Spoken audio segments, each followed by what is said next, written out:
Hello! Here we are today on the Great Writer's Steal podcast. I am Kenneth Nichols. We are speaking with Margo Orlando Littell, the author of Each Vagabond By Name, a very cool book being published by the University of New Orleans Press. She tells us a lot of great things, but I guess the most important thing that she tells us is that we must be tenacious in our writing. We must keep trying. We must try new ways to figure out how to succeed in this crazy business where we face rejection every single day. Where do we find the motivation to tell the stories that are in our hearts? How do we put up with the endless times we are told no, no, no, when all we want is to have that one yes that changes our lives? So sit back, pour yourself a Colortini, and watch the images fly through the air right after this. Are you a perfect writer? Does every character pop off the page? Does every plot grip your audience and steal bands of attention? Then you don't need Great Writer's Steal. But if you have concerns, if you want to get better, join Kenneth Nichols at Great Writer's Steal. He's written about people as widely varied as John Cheever and Joyce Carol Oates, Benjamin Nugent, and Gwendolyn Brooks. GreatWritersSteal.com. Hello, we are here with Margo Orlando Littell. She's the author of the new book Each Vagabond By Name. It's the winner of the University of New Orleans Publishing Lab Prize. Hello, Margo. Hello, Ken. Thanks so much for having me today. Oh, very much so. First of all, this is your debut book. You're very excited about it. Could you tell us a little bit about the book? Absolutely. Each Vagabond By Name is about a band of itinerant thieves who set up camp in the mountains of a remote coal mining town in Pennsylvania and unsettle the quiet ways of that town. A one-eyed bartender and a bereft mother find reason to help the outsiders, and ultimately it brings a reckoning for them and forces them to confront their own tragic past. Very cool. I read the book and I enjoyed it a great deal. What I found also interesting is that you've been posting on your blog about how the book came to be, and you have a very interesting literary journey, your journey as a writer. Could you tell us how that began? Absolutely. My journey as a writer, it stretches all the way back to childhood, really, when I wrote tons of journals and poems. I was always writing. I just amassed thousands of journal pages and poetry. I went to the Pennsylvania Governor's School for the Arts when I was in high school for poetry, so I was very serious about it from a really young age. Finally, in graduate school, I went to Columbia to get my MFA, excuse me, and graduated with 3 novellas, a collection of novellas as my thesis. And nothing ever happened with them for a long time, and life kind of intervened. I went and got a job as an editor, and then I moved abroad, and then I got married, and then I had children. So things just kind of kept happening in my life, but not my writing life, although I was writing the whole time. Along the way, one of those novellas was always my very, very favorite. It was called The Gypsies, and I wound up at one point getting an agent who really loved the novella and encouraged me to turn it into a novel, a full-length novel, which I did. And nothing ever happened with the agented path. She never found a home for my book, although she shopped it around at the big houses, and then she left the industry.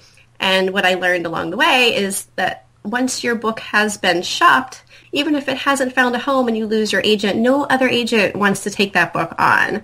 So I kind of was on my own with this manuscript that I still very, very much loved and believed in. And I just lucked out. I entered it in contests, and it was a finalist a handful of times, and now here we are. It just took one yes. And it's a pretty lucky journey, I think. Oh, definitely. It's fascinating how the way that technology has changed things, how the publishing world has evolved, that there's a kind of dichotomy between those who do the in quotes traditional way of publishing by getting an agent, the agent shops it, and then everything happens then, or you either self-publish or you send your book around to contests and do it all on your own. What do you think is the state of this kind of very calm, polite battle? I think that the outcome of this battle, I don't think it will go away, but I think the outcome is that tenacity is rewarded in the end. If you have the stamina and the resilience to take a lot of rejection and a lot of no's and to pursue different opportunities and to keep your ears open for different contests and small presses that are open, I really think tenacity is what will get you to the finish line if you don't go the traditional route. That's certainly been my experience. I agree. Obviously, as writers, we get rejected hundreds of times, constantly, by everybody we meet, practically. I guess you're right that tenacity is very important. You attended Columbia and got your MFA. I also saw in all of your bios that you with writing conferences and all of these symposia. Can you talk about the role that plays in your work and what you think they accomplish? Sure. In 2013, I went to the Breadloaf, the Breadloaf Writers Conference, and that was wonderful. And that's a big, prestigious conference. So it was very inspiring to be there, to hear the writers giving their readings and giving their lectures. Of course, the workshop was great. And then in 2015, I went to the House Summer Writers Conference and took a masterclass there where I was able to workshop an entire novel manuscript, which is very unique. You usually get 20 or 30 pages to workshop. And this was a workshop where all 6 of us workshopped our whole books. And it was, again, amazing experience. So on the one hand, I come away with a lot of specific craft takeaways.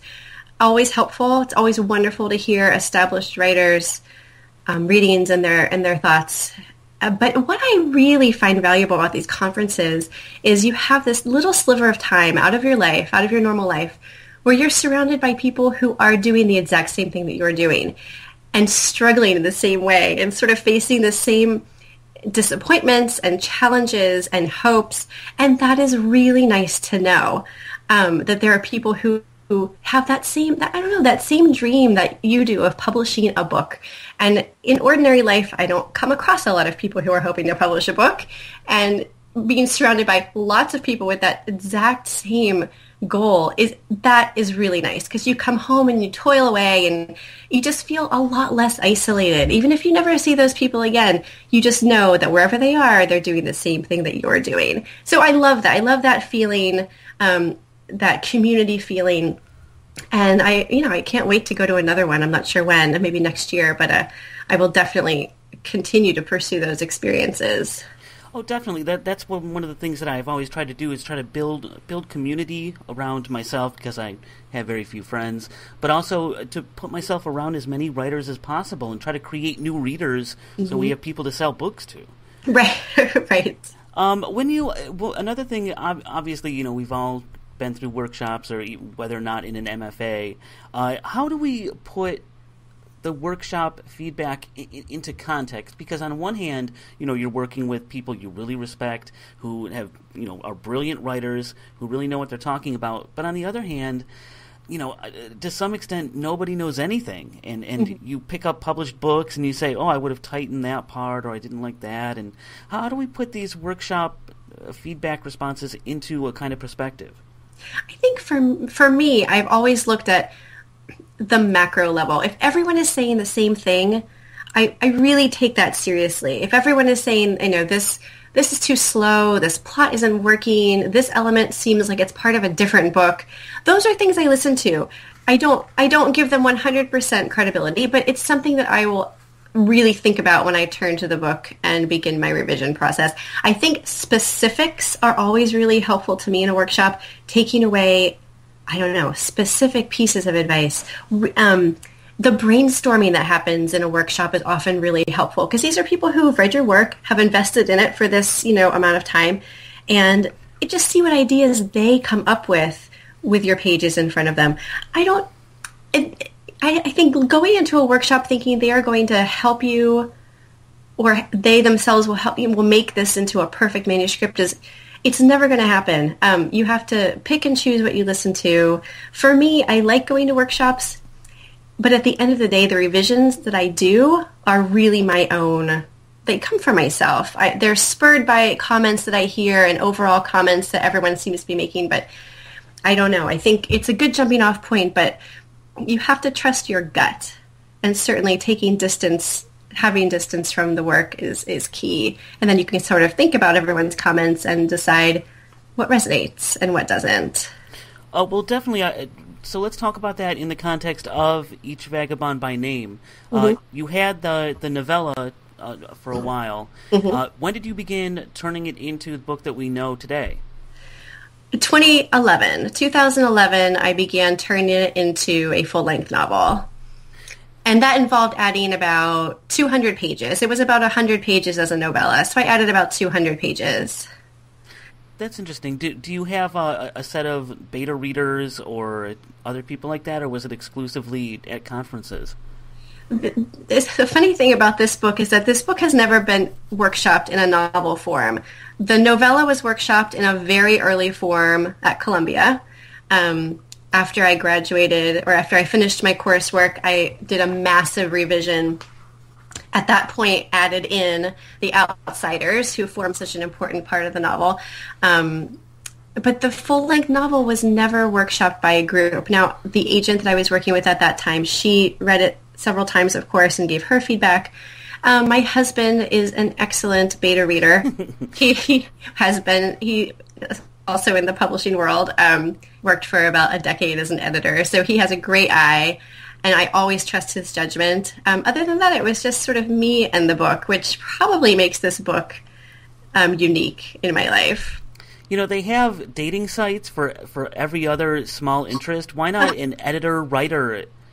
You know, it could go either way. It could be explosively horrible, or it could be valuable and nurturing. So I think I was lucky it worked out the second way. I heard Bret Easton Ellis on his podcast talk about he had a literary partner and gave him a draft of I believe American Psycho, and the partner just said, you know, this is not going to work. This is not going to go well. Oh yeah, it's really it's a fine line. It's dangerous territory. Well, one of the things that I liked about the book is that while it is not the Transformers movie in terms of plot, with right, constant action, you're very cautious to keep things moving along. So I'd like to point out the first line to everybody.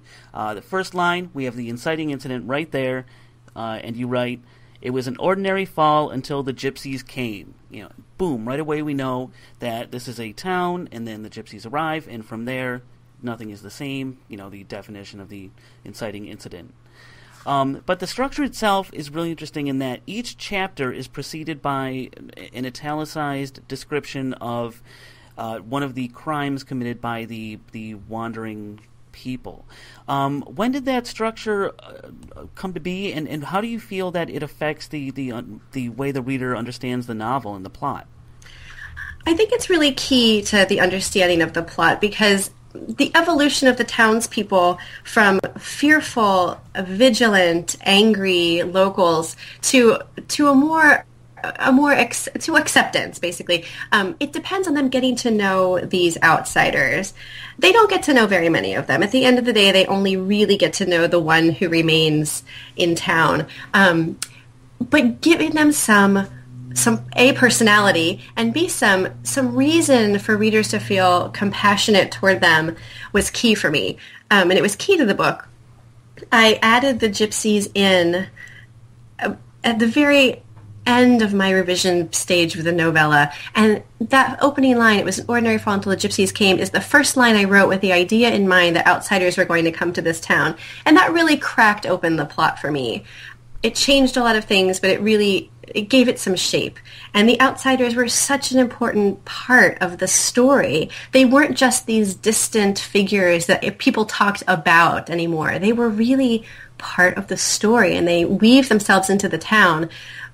Not all positive ways, of course, because they're stealing things and they're acting violently, they're lashing out, but there is reason to feel compassion for them and their situation.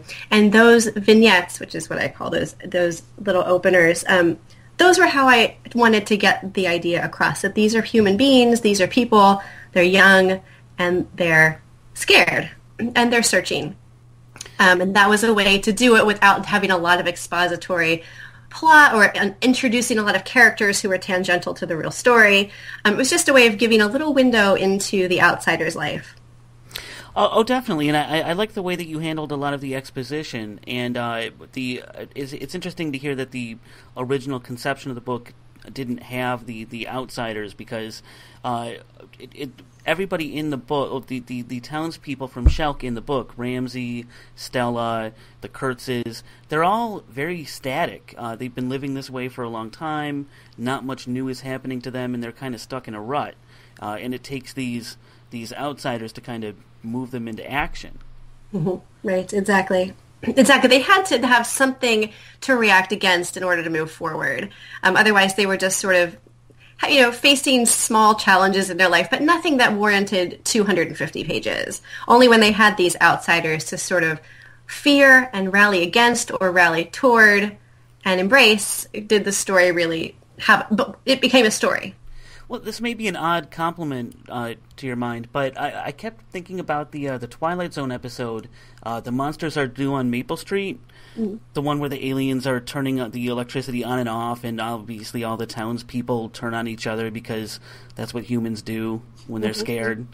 Because obviously the conflict in the book ratchets up, the townspeople begin to fear the outsiders further, and Ramsey is stuck in the middle, which I thought was one of a few narrative facilitators, I guess, that I found really graceful. For instance, you have parallel characters. Stella and Ramsey have both lost children. One of them got the child back. You have opposing characters that Ramsey and Stella kind of feel in opposition to each other. You have a slow build toward an inevitable something. So even though Ramsey's not going anywhere, we still know that something is going to happen. Mm-hmm. And this theme, and this is all early in the book, I'm not giving away any huge spoilers, the idea of long-lost family members and connecting, this happens a few times in the book. Are these contrivances that you thought of on purpose? How do you get these kind of what I call facilitators going in the book to get things kind of cooking? I wouldn't say that all of those choices that you mentioned were conscious choices. A lot of them arose very naturally. The only things that I did do consciously were Stella and Ramsey, and both of them with their missing daughters. That was a very deliberate choice because their paths as characters they splinter at a certain point. They're together. This is what binds them when they first have their affair, are these missing babies. And when Ramsey ultimately is reunited with his daughter, that is where they splinter. And I think that was the get it back, don't get it back, that is so key to their romance, if such as it is. So that was something I did really deliberately. And also the parallels of the runaways, that they wind up becoming close to Ramsey with JT and Stella with Adrian. That was also done really deliberately because each of them handled their relationships with those runaways differently. Ramsey tries to hide his friendship with JT and isn't as forthcoming and helpful, he thinks, as he might be, whereas Stella is out in the open and she doesn't care what people think, and she decides that her mission is to help Adrian no matter what. So having their reactions and the way they handle those relationships be so opposed was also a conscious choice because it shows a lot of Ramsey's regrets, and it shows how Ramsey changes in the end. Because he has to adapt, and he has to become more like Stella if he's going to have any sort of fulfilled, gratifying existence. A lot of the book is in a third person, obviously. What I found at times, the narrator seemed like more of a character than others. I was wondering about what you were thinking about the narrator and what it represents. If you look on page 62, I really wondered who is the narrator, especially when you go into talking about how word that Ramsey's leaving was spreading fast in the town. Who is the narrator to you in some way in the book? The narrator to me, I tried for a really close third with Ramsey, but it I guess it does tend more toward the omniscient at times. It's someone who's local. It's someone who is there looking on. Someone like Ramsey, who's part of it, but also not part of it at the same time. Someone who has enough distance to be able to comment on things and see that things are changing and evolving. Whereas the locals, they're angry, but they don't understand that this is sort of a crisis point for them, or will be soon. So I think, to me, the narrator is sort of a Ramsey equivalent. Someone who's there but not there.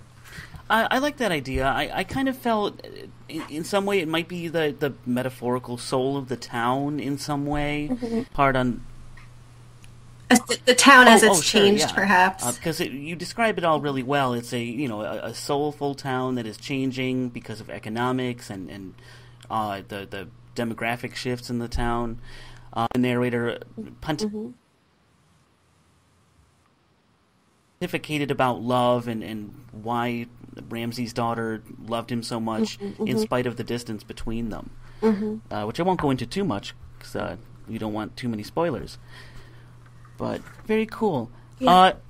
So I have a couple fun questions for you. All right. I'm trying to figure out how to do all this in a fun way. But so I have a dilemma. Would you buy the book hardcover, softcover, or used? Okay. I'm thinking John Updike, Jane Austen, and Willa Cather. All right. I would buy Jane Austen as hardcovers. You can also often find such beautiful editions of her work. And I would love to have something really, that will last for the ages. I think those are books that my daughters will love to read one day, as I have. So those would be the hardcovers. Willa Cather, I would certainly upgrade my old college used paperbacks to very nice paperback versions, brand new, something that I can add to my library that's not falling apart at the spines as my current ones are. And I think Updike are the ones that I would buy used because I really love those old vintagey Updike covers of the Rabbit books. And it's always a pleasure to go to a rummage sale or a yard sale and find a collection that includes that story A and P, which is just a pleasure to read no matter where you are. Yeah, I love A&P. I'm glad that I think people still use it for everything. Oh, I think they do. I think it's one of those stories that is so perfect, it almost hurts to read it. I related to it, I'm guessing, much differently than you did. I always felt on the side of the poor kid working in the grocery store, because at that point, or not at that point, but at one time I was that young man, wanting to go hang out with the young women. Right. What does it mean to you? Like, what did you think that might be different? Oh, I think it's just a heartbreaking story all around. I certainly feel for the young boy and his heroic choice, which he understands even then is just a harbinger for all the heartbreak to come. But the who is it? Is it the manager, the grocery store manager? Just as a parent myself now, you look at this young kid and you see the choices he's making and you can't stop him even though you know what's to come for him and you wish you could help him avoid it. But there's no way to, help your children avoid making the mistakes you wish they could avoid. They have to go through it. So it's just a wonderful story. Dipping into that at a rummage sale is always fun. I fear that the proliferation of digital books and all of the declining book sales, except we've been better the past couple years, but I worry about used bookstores in the future. It's true. You can't sell a used ebook, and that's very sad. But on the other hand, that's good for writers. Then you have to buy the book new. Absolutely. And, as a published writer now, a new status for me, I definitely do have a different view of used bookstores, and I think, I don't know what the solution is going forward, perhaps by living writers and brand new copies and deceased writers as used copies. I don't know, but it is something I think about. That's interesting. I find that really interesting because these issues weigh on my mind. I want us to make more readers because I think that's where we're kind of going wrong. A book like Each Vagabond by Name, my dad would enjoy it. He's a lifelong reader. Mm-hmm. He loves mysteries, but he gets put off by some of the literary stuff that's being acclaimed now. Right. But he'd enjoy this book. So I don't know. I just want to push great books and get more people to read. I agree. I mean, I think one way is to talk about books in a more approachable way. Like for my book, for example, I would never describe this book as a Western, but that's something that my publisher said. He said there are so many parts of this book that seem like a Western. Especially Ramsey, sort of, the lone man standing up against the rest, the vigilantes. So I don't know, talking about it in a way that makes it approachable and that invites people into the story right away in a way that even if you're not a reader with a capital R, you can, dive into and enjoy.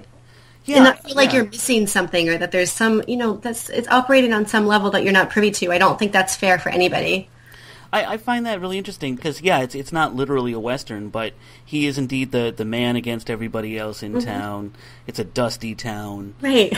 He has the secret past, the secret sadnesses. He's a warrior to some extent. Right. It's just a different way of thinking about him. So I wish that was how we would push things because everyone can relate to heartbreak. Everyone has lost somebody. Instead of making it seem like a kind of spiritual experience, this book will teach you new ways to understand knowingness and life in your brain. Like, no, come on. It's just a good story. It's a cool story. You will get a lot out of it, but you don't have to. It's not mandatory. Exactly. It's reading for pleasure. And that's what I hope, my children in particular, that I just want them to read for pleasure, no matter what it is. It could be anything. I read The Babysitter's Club. I turned out fine.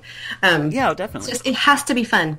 My policy is anything but Twilight, basically. That's right. That's fair. That's really fair. I tried reading it. Like I wrote a thing on my site about it. It's not good. It's not good. You have to be. I was a captive audience when I read Twilight. I was I was literally captive. I was in the hospital for a month with my second pregnancy, and I read all 3 Twilight books, or 4, however many there were, and that was the only thing that I could really focus on. And if I hadn't read them then, I don't know if I would have gotten through all 4 or 3. I don't remember. Well, speaking of books that you love and books that you hate, obviously you have a great education. You've been shaped by the teachers and the books along the way. What was a book that you really loved from high school or college that you were assigned, obviously? Oh, that's a really... It's a question that I should have an easy answer for, and it's so hard because the books that I've read along the way have all been so important. There are the Cheever stories. Those were big. Because I love that suburban environment.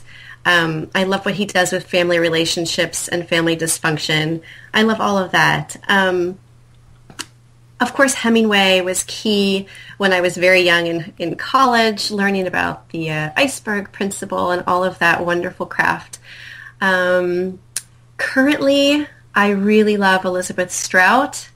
Her newest one, My Name is Lucy Barton, is just incredible for like the submerged pathos and the danger that is lurking there. And she just does a wonderful job of keeping everything at sort of a low simmer. I love that book. Those are a few people, past and present, that have certainly had an important effect. I'm trying to think of others right off. Anne Beatty's short stories were always very big for me. And I think the short stories, that's what I started writing when I really got into fiction. Lori Moore, Anne Beatty, Hemingway's short stories, those are all, Antonia Nelson, those are these are the masters. And it's always really wonderful, even now, to read them. I love those. Yeah, I wish that we could kind of get more non-writers to read short stories or anything. Because they're short, and I worry about the popularization of the short online. Because you have those beautiful 8,000-word T.C. Boyle stories, but fewer markets are publishing those because they're so long. That's true. That's true. Well, obviously, there are books we love, and then there's the opposite. What's a book that you really disliked from high school or college? That I really disliked. Oh, The Red Badge of Courage is one that jumps out. It's one of those books in high school that was assigned reading, and I could not, to this day, I don't think I could get through it. I should probably try again, but I could not. The Scarlet Letter is another one that I've tried and failed to enjoy. More recently, I love Jonathan Franzen, but I did not enjoy Purity very much. So that's a more recent one that I was sort of disappointed by. But I can't think of anything that I truly dislike. I always manage to find something about the books that I enjoy. Well, that's the mark of maturity, and that's something that I've acquired all too recently. In college, in high school, I hated Jane Eyre, but someday I'll read it again, and I'll try to get something out of it. That's right, absolutely. That's absolutely true. She locked the husband in the attic. Yeah, you just have to work past some of that. Yeah. I have some general questions that I like to find out from people. How do you generally compose your work? I like to use my fountain pens and write longhand for first drafts. What do you do? I generally write longhand in paperback moleskin notebooks with an extra fine black Pilot pen. I love that. There you go. Yes, I have my rituals for sure, but most of it, the initial drafting is usually longhand. Then when I have a critical mass of scenes and ideas, then I start typing. Do you see it as a kind of second pass through it, like it helps you edit while you're typing what you already wrote? Yes, that is definitely the case, and it's an easy way at that point to add bracketed notes to myself and continue brainstorming. But writing longhand, you really have to slow down.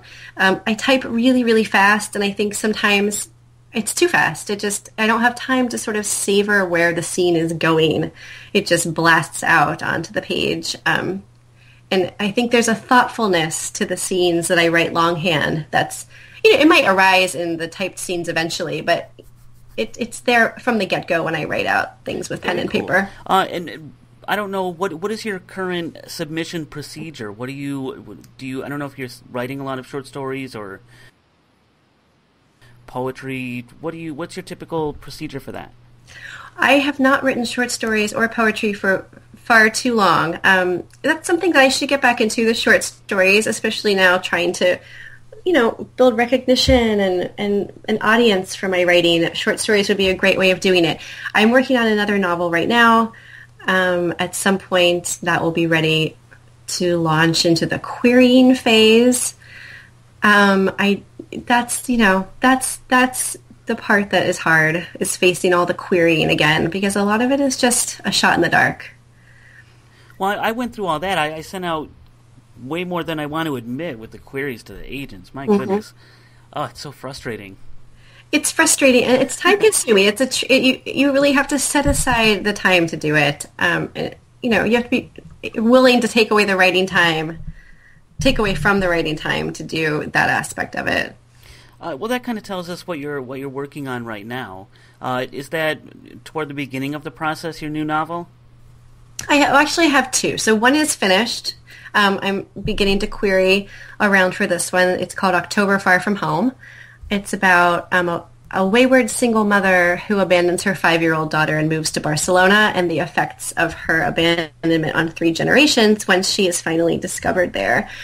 So that's the one that's more or less complete, and hoping to find someone who falls in love with that book. And the one that is in progress, I have a draft, maybe 2 full drafts so far. So it's moving, it's coming. That one is called The Slumlord of Whistle Stop Road, and it's about a new widow who can't make ends meet until she moves back to her hometown to take over the management of the slum properties that her husband was managing. So she becomes a landlord in a decrepit small town, and at the same time is faced with all the people and secrets she thought she left behind forever, and is forced to reckon for her sordid past by helping a young girl who is in danger of losing her child. So that's the one that's in progress. We'll see where it goes. Very nice. If nothing else, listeners should absorb the way that you describe your work. It's very concise, but also sounds very interesting. Oh, thank you. So everyone should do that. That's not easy to come by, those pitches. Yeah, those take some work for sure. Oh, definitely. Yeah, it's hard. And when you write your query letter, it's hard to kind of get that one thick paragraph of summary. Yes. But it's really key to be able to describe succinctly what the work is about. I mean, no one wants to hear you, hem and haw about the outsiders and the mountains and this one-eyed bartender, and people just want to, they want to hear what it's about, then they want to move on. Oh, no, yeah. I would like to give you the opportunity to give a shout out to a mentor. Who's one of the people who have helped you along the way? Oh, I have to say my college professor, who I actually just spoke with on the phone recently. His name was Professor PC, and it was in his class that I wrote my first real short story. And I just, it just took off from there, and he was always so supportive during college. So I'm giving a shout out to him.